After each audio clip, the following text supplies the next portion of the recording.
እልልታ ምቹ የመኖሪያ ቤት ሲያገኙ እልል ከማለት ውጪ ምን ይባላል? ስለ ሪል ስቴት አይነትና ጥራት ሲመዝኑ የመጀመሪያ ጥያቄው የት የሚለው ነው። አዎ ቦታው እልልታ መሃል አዲስ አበባ ያውም ከአፍሪካ ህብረት ጎን ሳር ቤት ስሪቱማ ጂ+1ን ጨምሮ ከባለ 2 እስከ ባለ 4 መኝታ ክፍሎች ያላቸው ቅንጡ ህልም እልም አፓርትመንቶች ተገንብተው ያለቁ። ሌላማ ከ150 በላይ ሱቆች፣ አፓርትመንቶች፣ ሬስቶራንት፣ የስብሰባና የሲኒማ አዳራሾች። የመብራት ነገርስ በእልልታ መብራት አይጠፋም። የራሱ ሰብስቴሽን አለው። 2 ግዙፍ ጄኔሬተሮች 24 ሰዓት ዘብ ቆመዋል።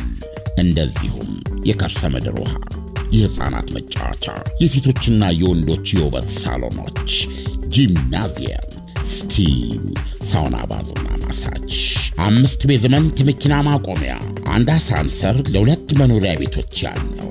በአጭር ቃል እንከን የለሽ የንግድ ሱቆቹና ቅንጡ አፓርትመንቶቻችን የእርሶን ብልህ ግን ፈጣን ውሳኔ ይጠብቃሉ። የሽያጭ ቢሮአችን ሳር ቤት ከፖችኪን አደባባይ ወደ ሜክሲኮ በሚወስደው ዋና መንገድ ከአዲስ አበባ መንገዶች ባለስልጣን ጽሕፈት ቤት አጠገብ። እልልታ የምቾት የተድላ ቦታ። ሰምተዋል? አፍሮ ሆሊላንድ አስጎብኚ የኢየሩሳሌም የትንሣኤና የእርገት ጉዞ ምዝገባ ወደ መገባደዱ ስለሆነ ያቀዳችሁ ሁሉ በጊዜ ኑ ይለናል።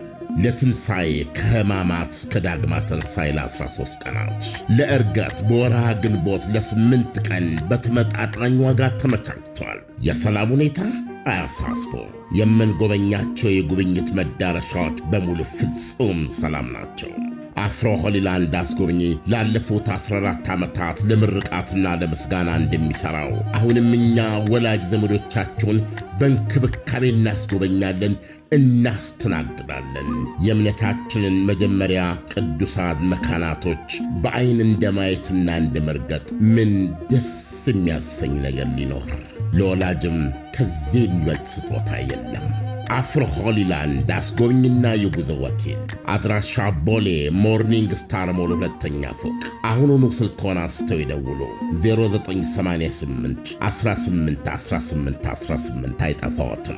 በውጭ ለምትኖሩ በዋትሳፕ 0930 01 1998።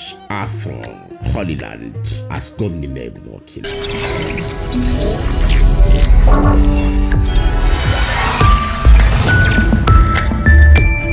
ይህ አዋዜ ሰበር ነው። የራሽያ ከፍተኛ ተደራዳሪ ክሪል ዲሚትሪየቭ አሜሪካ መግባታቸው ተሰማ። ዲሚትሪየቭ በቆይታቸው ከአሜሪካው የዩክሬን ራሽያ ድርድር ቁልፍ ባለሥልጣን ስቲቭ ዊትኮፍ ጋር የሁለቱን አገራት ግንኙነት በሚጠናከርበት ሁኔታ ላይ ይወያያሉ። ራሽያ ልዩ ወታደራዊ ዘመቻ ያለችውን ጥቃት ዩክሬን ላይ ከሰነዘረች ፌብርዋሪ 24 2022 በኢትዮጵያ የካቲት 17 2014 ወዲህ አንድ ከፍተኛ የራሽያ ባለሥልጣን አሜሪካንን ሲጎበኝ ክሪል ዲሚትሪየቭ የመጀመሪያው ባለሥልጣን ናቸው። ይህ ዶናልድ ትራምፕ ሁለተኛ የሥልጣን ዘመን አሸነፈው ዋይት ሃውስ ከገቡ ወዲህ የተደረገ የሁለቱ አገሮች ግንኙነት ሞቅ ደመቅ እያለ መሄዱን ያመለከተ ነው ይላሉ ዘገባዎች። ዲሚትሪየቭ የፕሬዝደንት ፑቲን የቅርብ አማካሪና ሳውዲ አረቢያ የተመላለሰው የራሽያ ተደራዳሪ ዲሚትሪየቭ የፕሬዝደንት ፑቲን የቅርብ አማካሪና ሳውዲ አረቢያ የተመላለሰው የራሽያ ተደራዳሪ የልዑካን ቡድን አባል ናቸው። የአሜሪካ ውጭ ጉዳይ ሚኒስቴር ዲሚትሪየቭ ወደ አሜሪካን መግባት እንዲችሉ እንደ ሌሎች የራሽያ ባለሥልጣኖች ሁሉ የተጣለባቸውን የቪዛ ዕቀባ በጊዜያዊነት አንስቶላቸው ነው።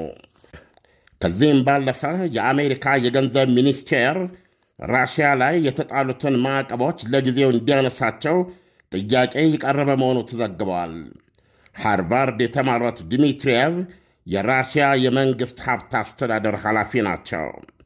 ዲሚትሪየቭ ዋሽንግተን ድረስ መብረር ያስፈለጋቸው ከቀናት በፊት ፕሬዚደንት ዶናልድ ትራምፕ ራሽያ ዘለንስኪን ተቀባይነት የሚያሳጣና ረጅም ጊዜ የሚወስድ የተባበሩት መንግሥታት መር ጊዜያዊ የሽግግር መንግሥት እንዲቋቋምና በሀገሪቱ ምርጫ እንዲካሄድ በማድረግ አዲስ መንግሥት እንዲቋቋም እንዲደረግ በመጠየቃቸው የተሰማቸውን ንዴት ገልጸው ራሽያ ለተኩስ አቁሙ ስምረት በቀናነት አብራኝ ካልሰራች ነዳጅ ዘይቷን የሚገዙ አገራት ላይ የ50% ታሪፍ እጥላለሁ ብለው ካስጠነቀቁ በኋላ ነው።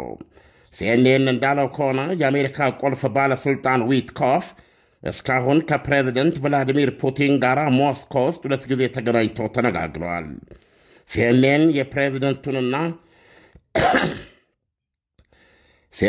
የፕሬዝደንት ትራምፕን የግል ሮሮ የሚያውቁ ያላቸውን 3 ሰዎች ጠቅሶ እንደዘገበው ትራምፕ ለብቻቸው ሲሆኑ ፑቲን የሚታመኑ ሰው አይሆኑ እንዴ እያሉ ትዕግሥት በማጣት ይብከነከናሉ ብለዋል።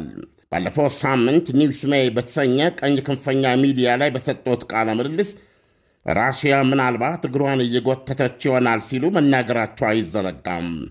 ፑቲን የዩክሬኑን ጦርነት በሁሉም አውደ ውጊያዎች በየብስ በአየርና በባህር ለ30 ቀናት እንዲቆም አሜሪካ ያቀረበችውን ሐሳብ አለመቀበል ብቻ ሳይሆን ጥቁር ባህር ላይ ተደርሷል ተብሎ የታመነውን ተኩስ ማቆም ለመተግበር የተወሰኑ ማዕቀብ ይነሱልኝና የሚል ቅድመ ሁኔታ ማስቀመጣቸው አይዘነጋም። ይሁንና ዶናልድ ትራምፕ በገንኩ፣ ተቃጠልኩ፣ ቆሽቴ ያረረ ያሰኟቸው የራሽያ ቭላዲሚር ፑቲን ብቻ ሳይሆኑ የዩክሬኑ ዘለንስኪ መሆናቸው ይዘገባል። ባለፈው እሁድ አውሮፕላናቸው በር ላይ ሆነው በሰጡት መግለጫ ዶናልድ ትራምፕ የዩክሬኑ መሪ ዘለንስኪ ከማዕድን ስምምነቱ ለማፈንገጥ እየሞከረ ነው ሲሉ ከገለጹ ኋላ አንተ ሰውዬ የከበደ ነገር ያገኘሃል ሲሉ ማስጠንቀቃቸው የሚታወቅ ነው። ኢሳያስ እንግዲህ አይነተኛ እንቅስቃሴዎች እያየን ነው። እኚህ ባለሥልጣን ዲሚትሪየቭ በሁለቱም ድርድሮች ላይ በሳውዲ አረቢያ የነበሩ ናቸው። ሁለተኛ የዜናው ላይ እንደሰማው የራሽያ የሀብት አስተዳደር ኃላፊ ናቸው፣ ወይም የኢንቨስትመንት ገንዘብ አስተዳዳሪ ናቸው። ስለዚህ ሁለቱ ሀገራት በሬር እርዝ በሚባሉት ማዕድናትም ሆነ በሌሎች በአሉሚኒየም በመሳሰሉ በራሱ በነዳጅ ዘይት በብዙ አይነት በራሽያና በአሜሪካ ሊደረጉ የሚችሉ የኢንቨስትመንቶችን የሚደራደሩ ናቸው እና ከዚህ አንጻር አንደኛ በአደባባይ ከምንሰማው መወጋገዝ በስተጀርባ ሁለቱ ሀገሮች በጥልቅ የዚህ የሬር እርዝ የሚባል 17 አይነት የማዕድን አይነቶች ናቸው። እነዚህ በኤሌክትሪክ መኪና፣ በባትሪ፣ በሚሳኤል ቴክኖሎጂ በመሳሰሉ ላይ ቁልፍ ሚና የሚጫወቱ ትልቅ ተፈላጊ ማዕድናት ናቸው። እነዚህ ደግሞ ራሽያ በዓለም ላይ ይሄ ክምችት ካላቸው ዋና ዋና ሀገሮች በ3ኛና በ4ኛ ደረጃ የምትገኝ ናት። ስለዚህ በዚህ ረገድ ብዙ ርቀት እየሄዱ መሆኑን ገልጸዋል እኚህ ሰው ከዚህ በፊት። አሁን ደግሞ ፕሬዚደንት ትራምፕ በቭላዲሚር ፑቲን ላይ ጠንከር ያለ መልእክት ወይም የሆነ ጠንከር ያለ ነገር የተናገሩት ባለፈው ነው እንደምታውቀው ተበሳጨው ያሉት ማለት ነው። እና ይሄን ተከትሎ ራሽያ በኦፊሴላዊ ደረጃ በቃል አቀባዮቿ አማካይ የተሰጠቻቸው ምላሾች አሉ። ለምሳሌ በተኩስ አቁሙ ላይ እየሰራን ነው ያሉት ፔስኮቭ። የፕሬዚደንት ዶናልድ ትራምፕን ንግግር ተከትሎ ብዙዎቻችን እንደመሰለን በአሜሪካና በራሽያ መካከል ያለው በጥሩ ሁኔታ እየሄደ ያለ መቀራረብ እንደ አለቀ ፈረሰ ጨዋታው አበቃ የሚል አይነት ስሜት ነው የወሰድነው። ነገር ግን ፔስኮቭ ያሉት በተኩስ አቁሙ ላይ ራሽያና አሜሪካ እየተነጋገሩ ነው፣ አብረው እያወሩ ነው በማለት ነበር የገለጹት። አሁን ይሄኛው ራሽያ በዚህ 3 ዓመት ባስቆጠረ የዩክሬን ክትክት እና በተለይ በአሜሪካና በራሽያ መካከል ይፋ ጠላትነት በጆ ባይደን እና በቭላዲሚር ፑቲን ጆ ባይደን በማንኛውም መመዘኛ አንድ ክፉ ጠላት የህልውና ጠላት ሊባል በሚችል ነው በስልጣን ዘመናቸው የተንቀሳቀሱት ራሽያ ላይ። በጣም አስገራሚ ነገር ነው የራሽያ ባለስልጣን ዋሽንግተን መብረሩ እና ዋሽንግተን ውስጥ አቀባበል ተደርጎለት ማለትና አበይት ለውጥ ነው ኢሳያስ በጣም ትልቅ ነገር ነው በጣም አሁን እንግዲህ ዓለም እንደምታውቀው ነገሮች እጅግ በጣም እየተካረሩ ነበር እንዲያውም ዶናልድ ትራምፕ እስከ 50% የሚሆን ማዕቀብ የቀረጥ ጭማሪ አደርጋለሁ ብለው ነበር ከሩሲያ ጋር የሚናገሩትን ማለት ነው አሁን ያኛው የጦዘ ክረት ቀርቶ ወደዚህኛው ፊታቸውን አዙሯል ማለት እንችላለን ወይስ ሌላኛው ጎን ለጎን ድርድሩን በአንድ አቅጣጫ የኢኮኖሚ ላይ ግንኙነታቸውን ደግሞ በሌላኛው አቅጣጫ እያከናወኑት ነው ማለት ይቻላል ለመጣላትም አብረው ለመስራትም የሁለት ወገኖችን ፍላጎት ጠይቃል ስለዚህ አሁን ራሽያ የፕሬዝዳንቱን ቁጣ አስመልክታ የሰጠቻቸው አስተያየቶች ሁሉንም ላይ ገልጸው ይችላል ለምሳሌ ያክል በሳውዲ አረቢያው ድርድር ላይ ተገኝተው የነበሩ አንድ ሌላ ባለስልጣን እርሜን አውጣ የሚለውን የሐመልማል ዘፈን ነው የመረጡላቸው ለዶናልድ ትራምፕ በዚህ ዓመት የሚሆን ተኩስ አቁም የለም ነው ያሉት ሰውየው አሁን ባለው ሁኔታ በመንወያየው እና በዛ በአውሮፓውያኖች በኩል ባለው ሲታይ በዚህ ዓመት በሚቀጥለው ዓመት ውስጥ እንደው አንዳች ለውጥ ካለ ብለዋል ይሄን በማለት ብቻ በትንሹ 9 ወር ጊዜ እንኳን ወደ ተኩስ አቁም አያደርሰንም የሚል ነገር ነው ያሏቸው ይሄን ጦርነት በ4 ሰዓት ፈታለሁ ብሎ ለመጣ መስፍን 9 ወራት እንኳን አይበቃንም ብሎ ማለት በእውነት በጣም አንጀት የሚቆርጥ ነው እነዚህን ሰምተዋል ለምሳሌ ራይብኮቭ የሚባሉ ደግሞ የሀገሪቱ እንዲሁ ከፍተኛ ባለስልጣን ናቸው ተመሳሳይ ያለው ሃርድ ላይን የሆነ ምላሽ ነው የሰጡት ግን ከድልድዩ ስር በሁለቱ ሀገሮች መካከል ውሃ በጣም እየፈሰሰ ነው እውነታውን ስንመለከተው ኢሳያስ ለምሳሌ እዚህ ዜና ውስጥ ለራሱ የመጀመሪያ ነው እያነበብኩ ነው ትዝ ያለኝ እኛም እናቀው ዊትኮፍ አንድ ጊዜ ነው ሞስኮ ሄዱት የ24 ሰዓቱን የተኩስ አቁም ስምምነት ሳውዲ አረቢያ ላይ ተደርሶ አሜሪካ ይሄን አስታውቃ የዩክሬኑ ፕሬዝዳንት ደግሞ ከሰዓታት በኋላ ጋዜጣዊ መግለጫ ጠርተው ይሄንን ዩክሬን እንደተቀበለች ገለጹ በዛ ሰዓት ላይ አሜሪካ ፕሬዝዳንት ዶናልድ ትራምፕ ሰው ልክ ያለው ነበር ያሉት እና አልገለጹም ማን ሄዶ እንደነበር መጀመሪያ ራሽያ በበነጋታው የሰጠችው ምላሽ ያው ቀዝቃዛዋ የሚደፋ ነበር ጉዳዩ ላይ ያው በመሰረተ ሐሳብ ተቀበላ ነገር ግን የ24 ሰዓት በሁሉም አውደ ግንባሮች ተኩስ አቁም ይደረግ ማለት አብሮ ሊሄዱ የሚገባቸው ሌሎች እርምጃዎች አሉ እነሱ መኖር አለባቸው ይኸውም አሜሪካ የምትሰጠው የጦር እርዳታ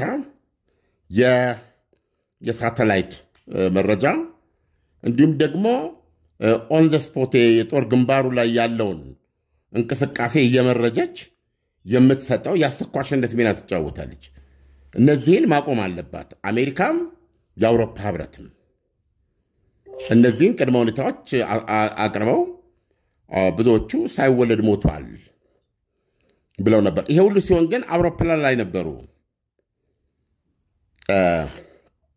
ዊትኮፍ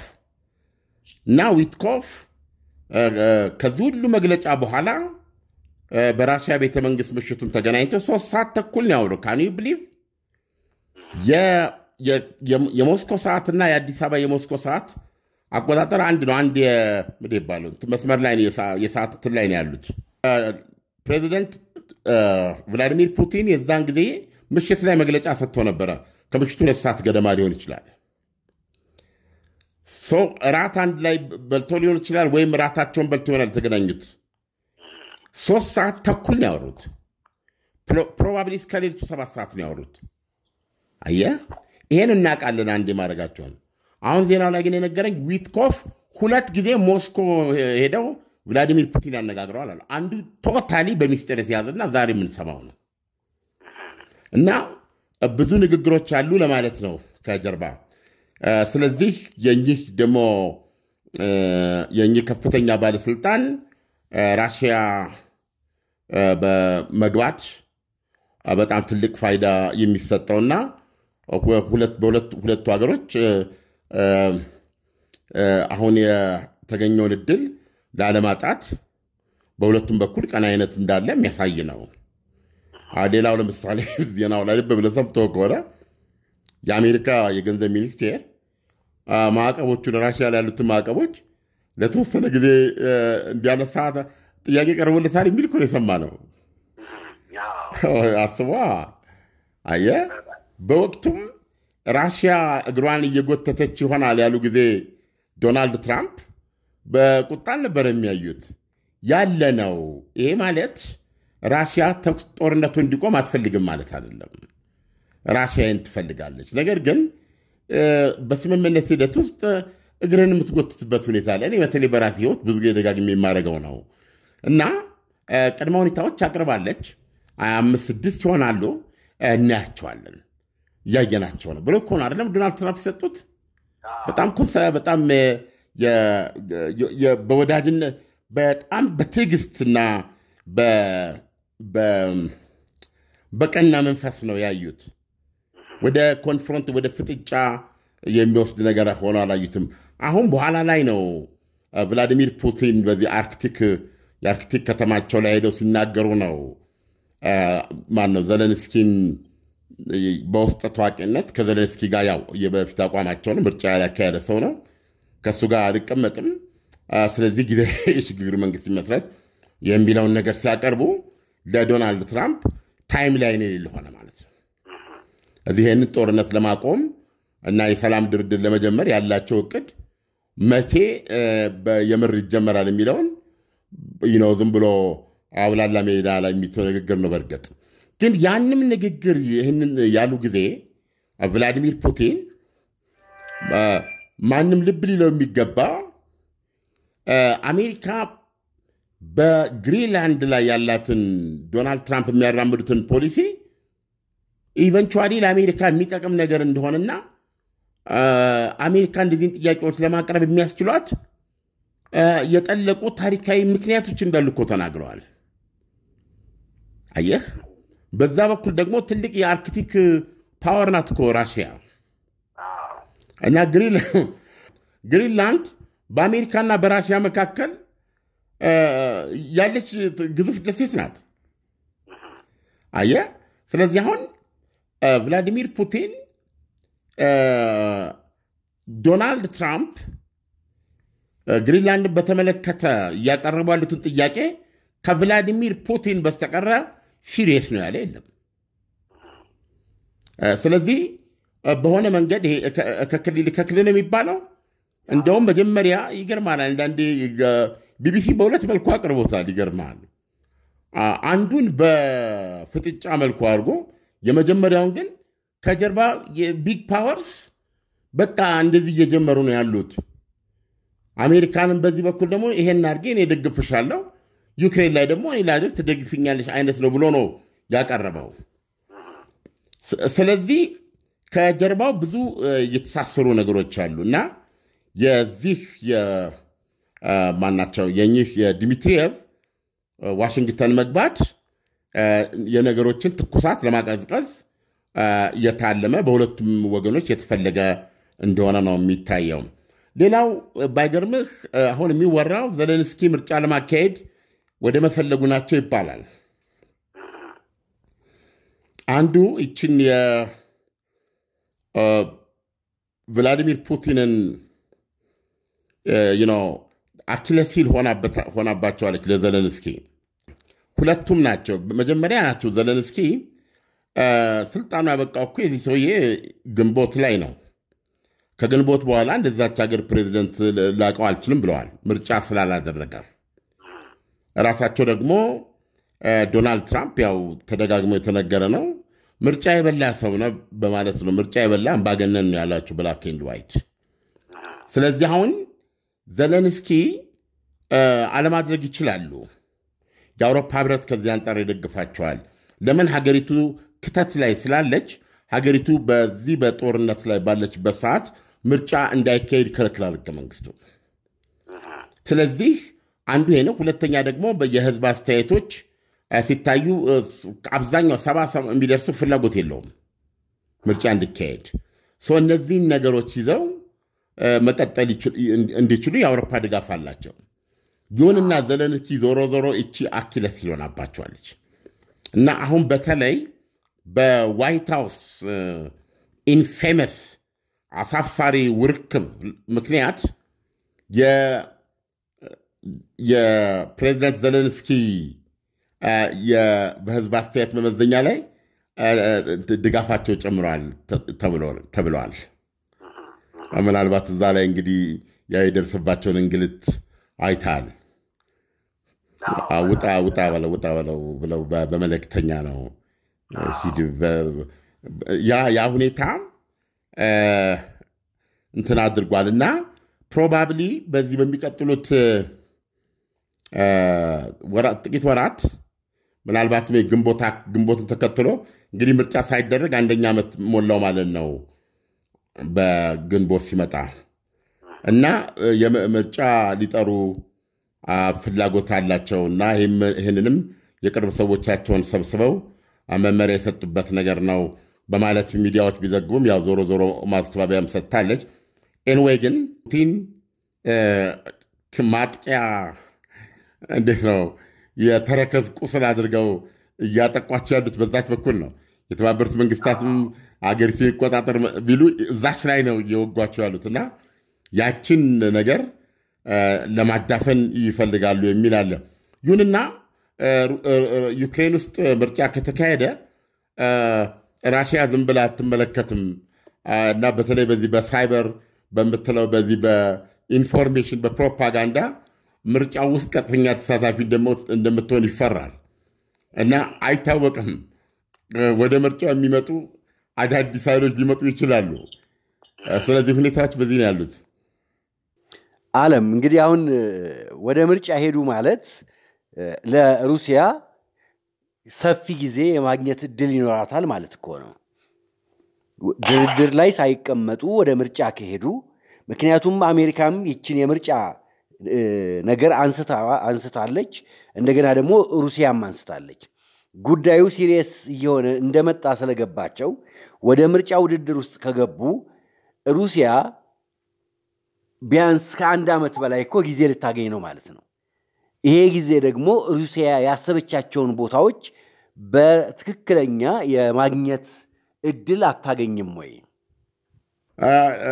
ሊሆን ይችላል። ግን ዞሮ ዞሮ ከአሜሪካ ጋር ያለው ግንኙነት ከዩክሬን ባሻገርም ነው። ስለዚህ ይህን ጉዳይ አሜሪካ እንዴት ትይዘዋለች የሚለውም አብሮ እኩል መታየት ያለበት ነገር ነው። ግን ሁለቱም ትራምፕም ፑቲንም ይችን ነገር የዘለንስኪን የተረከዝ ቁስል መጠቅጠቂያ አድርገዋታል ምርጫዋን። አሁን ዶናልድ ትራምፕ አሁን ለምሳሌ ያቀረቡት የማዕድን ስምምነት አለ ረቂቅ እና ያ ረቂቅ የማዕድን ስምምነት ብላክ ኤንድ ዋይት አሜሪካ ከዚህ በፊት ሰጠቻቸውን ለዩክሬን በወታደራዊ ድጋፎች፣ የገንዘብ ድጋፎች፣ የኢኮኖሚ ድጋፎች አሉ በእርዳታ መልክ የሰጠችውና በብድር መልክም የሰጠችው አሉ ይላል። ግን ዶናልድ ትራምፕ ጠቅላላ የወሰዱት በብድር መልክ ነው። መሳቂያ መሆን የለብንም። ማንም ሀገር በምንም ምክንያት ገንዘብ ብድግ አድርጎ ሰጥቶ ተዋጋ በዚህ ሊል አይችልም ብለው ያንን ወደ ብድር ቀይረውታል። ስለዚህ ይሄ ብድር ከና 4% ወለዱ ተከፍሎ እስኪያልቅ ድረስ አሜሪካ በጋራ የሚያቋቁሙት የማዕድን ስምምነቱን የገንዘብ ቋት ላይ ስሙን አታስቀምጥም። ዩክሬንም ስሙን አታገኝም እና አሜሪካ በቀደመው መንግስት ለዩክሬን የተሰጡ ገንዘቦችን ከፍላ ከነወለዱ እስኪያልቅ ድረስ በዛ ዋጋ ማወራረጃ እያደረገች ማዕድኑን ትወስዳለች እያወጣች 50% ነው ሼራቸው የሚሆነው የሁለቱ ስለዚህ 100% አሜሪካ ነች የምትጠቀምበት ማለት ነው ከዛ ይሄ ብድር ተከፍሎ ሲያልቅ ያን ጊዜ ዩክሬን የገንዘብ ቋት ውስጥ አይኗን አጥልቃ ውስጡ ምን አለ ብላ ማየት ትችላለች ማለት ነው ይሄንን ዘለንስኪ ቶታሊ ሊቀበሉት አይችሉም አንዱ የሚያቆስላቸው አሁን ገንዘቡ ብቻ አይደለም ሲጀመር ለኛ በተለያየ መልክ የተሰጠንን በእዳነት ሪኮግናይዝ አላደረግን የሚለው ነው ከዚህ በባሰ ግን አሁንም የሰጧቸው የደህንነት ዋስትና የለም ይቺ ካርድ ይሄንን ታደርጋለች አሜሪካ ደግሞ ተኩስ አቁም በኋላ ማንኛውንም ነገር በራሽያ በኩል ትንኮሳ እንደማይወጥ ትንኮሳ ከተፈጸመ ግን አሜሪካ በዚህ መልክ የዩክሬንን ደህንነት ዋስትና ትሰጣለች የሚል ግልጽ የሆነ ስምምነት እንዲጻፍ ይፈልጋሉ ዘለንስኪ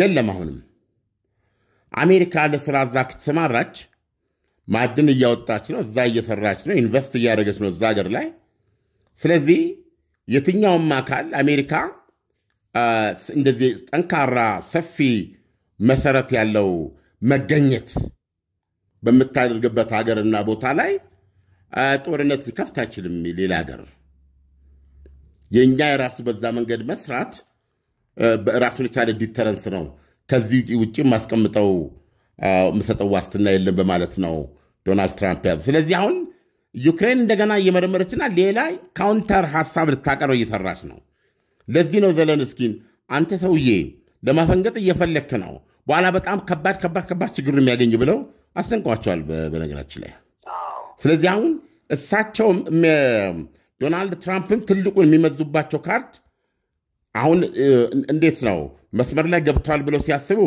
ያን ያህል አራክሰው አንተ አሻሻጭ አንተ ምርጫ የበላህ አምባገነን ያሏቸውን ሰው አልኩ እንዴ ብለው እንደገና ደግሞ ካፈር ላይ አስተዋቸዋል ግን መታክ ሆነ ይቺ ማባበል ካርድ እንዲያዙበት አቃል ያዙባቸው ካርድ የዩክሬን ህጋዊ ፕሬዝዳንት አይደለም አንተ ምርጫ አላደረክም የምትለዋ በዶናልድ ትራምፕ በኩልም የተያዘችባቸው ድክመት ናት በዚህም በኩል ፑቲን ይሄንን ይጠቀማሉ እና እቺን ነገር መፍታት ይፈልጋሉና ምናልባት ይሄንን በማሰብ ሪስክ ሊወስዱ ይችላሉ ምርጫ ውስጥ ገብተው የሚል ጠንካራ ወሬዎች ከዩክሬን ይሰማሉ ዓለም ዛሬ እንግዲህ ከአሜሪካ ጋር የሚናገዱ አብዛኛዎቹ ሀገሮች ላይ ቀረጥ ይጣላል ተብሎ ይጠበቅ ነበርና እሱም በተመለከተ አዲስ ነገር አለ እንዴ ጥቂት ሰዓታት ይቀራሉ በአሜሪካ ምናልባት ከምሽቱ 1 ሰዓት ወይም ከምሽቱ 2 ሰዓት ላይ ነው የሚደረገው በእኛ ወደ ሌሊቱ 10 ሰዓት እንደዚህ ይሆናል 11 ሰዓት እና እንግዲህ የተባለው አንደኛ ከዚህ በፊት በአሜሪካ ሸቀጦች ላይ በተወሰኑት ላይ በተለያየ መልኩ ታሪፍ ጥለው የነበሩ ሀገሮች ላይ የአጸፌታ ታሪፍ እርምጃ ይወስዳል እነ ካናዳም ኤፕሪል ተጠብቁ ተብለዋል ከባድ ታሪፎች እንደሚጣሉ ይጠበቃል ኦልሞስት በማንኛውም ከአሜሪካ ጋር የሚናገዱ ሀገሮች ላይ ከዚህ ቀደም በአሜሪካ ሸቀጦች ላይ የጣሉት ታሪፍን ባይኖር ታሪፍ ጥላለው ነው ይያሉ ያሉትና እንግዲህ ይሄ አካሄዳቸው የዓለምን የንግድ ሁኔታ በታሪፍ ለመቀየር ያላቸው ትልቅ አምቢሽን መገለጫ ነው ይባላል ሌሊቱን ተጠብቀን አድረን ጠዋት ለአድማጮቻችን ልናደርስ እንሞክራለን እሺ ዓለም ለትንታኔው አመሰግናለሁ መልካም አዳር ይሁንልህ መልካም አዳር ይሳስ እልልታ ምቹ የመኖሪያ ቤት ሲያገኙ እልል ከማለት ውጪ ምን ይባላል ስለ ሪል ስቴት አይነትና ጥራት ሲመዝኑ የመጀመሪያ ጥያቄው የት የሚለው ነው አዎ ቦታው እልልታ መሃል አዲስ አበባ ያውም ከአፍሪካ ህብረት ጎን ሳር ቤት ስሪቱማ ጂ+1ን ጨምሮ ከባለ 2 እስከ ባለ 4 መኝታ ክፍሎች ያላቸው ቅንጡ ህልም እልም አፓርትመንቶች ተገንብተው ያለቁ። ሌላማ ከ150 በላይ ሱቆች፣ አፓርትመንቶች፣ ሬስቶራንት፣ የስብሰባና የሲኒማ አዳራሾች። የመብራት ነገርስ በእልልታ መብራት አይጠፋም። የራሱ ሰብስቴሽን አለው። 2 ግዙፍ ጄኔሬተሮች 24 ሰዓት ዘብ ቆመዋል። እንደዚሁም የከርሰ ምድር ውሃ፣ የሕፃናት መጫወቻ፣ የሴቶችና የወንዶች የውበት ሳሎኖች፣ ጂምናዚየም፣ ስቲም፣ ሳውና፣ ባዝና ማሳጅ፣ 5 ቤዝመንት መኪና ማቆሚያ፣ 1 አሳንሰር ለ2 መኖሪያ ቤቶች ያለው። በአጭር ቃል እንከን የለሽ የንግድ ሱቆችና ቅንጡ አፓርትመንቶቻችን የእርሶን ብልህ ግን ፈጣን ውሳኔ ይጠብቃሉ። የሽያጭ ቢሮአችን ሳር ቤት ከፖችኪን አደባባይ ወደ ሜክሲኮ በሚወስደው ዋና መንገድ ከአዲስ አበባ መንገዶች ባለሥልጣን ጽሕፈት ቤት አጠገብ። እልልታ፣ የምቾት የተድላ ቦታ። ሰምተዋል? አፍሮ ሆሊላንድ አስጎብኚ የኢየሩሳሌም የትንሣኤና የእርገት ጉዞ ምዝገባ ወደ መገባደዱ ስለሆነ ያቀዳችሁ ሁሉ በጊዜ ኑ ይለናል። ለትንሣኤ ከሕማማት እስከ ዳግማ ትንሣኤ ለ13 ቀናት፣ ለእርገት በወርሃ ግንቦት ለ8 ቀን በተመጣጣኝ ዋጋ ተመቻችቷል። የሰላም ሁኔታ አያሳስቦ። የምንጎበኛቸው የጉብኝት መዳረሻዎች በሙሉ ፍጹም ሰላም ናቸው። አፍሮ ሆሊላንድ አስጎብኚ ላለፉት 14 ዓመታት ለምርቃትና ለምስጋና እንደሚሠራው አሁንም እኛ ወላጅ ዘመዶቻቸውን በእንክብካቤ እናስጎበኛለን፣ እናስተናግዳለን። የእምነታችንን መጀመሪያ ቅዱሳን መካናቶች በዐይን እንደማየትና እንደመርገጥ ምን ደስ የሚያሰኝ ነገር ሊኖር? ለወላጅም ከዚህ የሚበልጥ ስጦታ የለም። አፍሮ ሆሊላንድ አስጎብኝና የጉዞ ወኪል። አድራሻ ቦሌ ሞርኒንግ ስታር ሞል 2ኛ ፎቅ። አሁኑኑ ስልክዎን አንስተው ይደውሉ።